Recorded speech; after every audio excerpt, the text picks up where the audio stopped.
Hello students, now we will talk about the cell membrane. Other name for cell membrane is plasma membrane.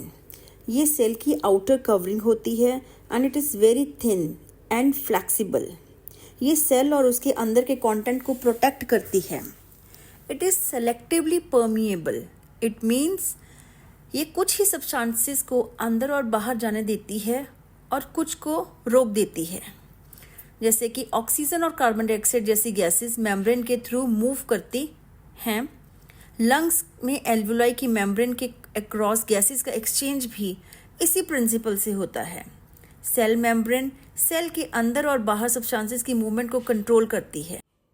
Now there is an activity 2.2. 2 same size के potatoes हमें लेने हैं. उनका initial wait note करो. एक piece को plain water में रखना है, that will be the beaker A, and other piece को हमने शुगर सॉल्यूशन में रखना है, that will be beaker B. 1 hour तक we have to wait.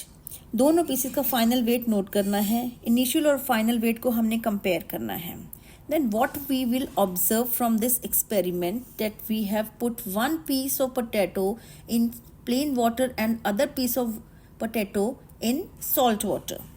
We observe that potato pieces swell हो जाता है जब वो पानी के अंदर रखा जाता है, और बीकर बी जिसमें कि सॉल्ट या शुगर सॉल्यूशन में हमने पोटैटो को रखा था, वहाँ पे पोटैटो का वेट कम हो जाएगा and it will shrink.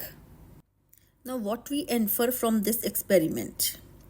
Water dilute solution से कॉन्सेंट्रेटेड सॉल्यूशन की तरफ मूव करता है through a selectively permeable membrane. इस प्रोसेस को ऑस्मोसिस कहा जाता है. Another process is diffusion.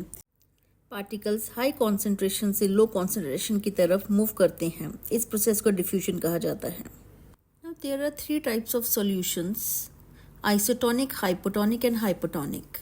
In isotonic solution cell में कोई चेंज नहीं होगा. वाटर का मूवमेंट बैलेंस रहेगा बिकॉज वहाँ पे सोल्यूट और सॉल्वेंट की कॉन्सेंट्रेशन सेम है. इन हाइपोटोनिक सोल्यूशन वाटर सेल्स के अंदर एंटर करता है, सेल स्वेल हो जाता है बिकॉज वहाँ पे वाटर की कॉन्सेंट्रेशन बहुत ज़्यादा है as compare to solute. In hypotonic solution water cell से बाहर निकल आता है, सेल श्रिंक हो जाता है बिकॉज वहाँ पे सोल्यूट की concentration is very high. Now the next is cell membrane structure, that is a fluid mosaic model given by Singer and Nicholson. We will discuss that in next short video. Thank you.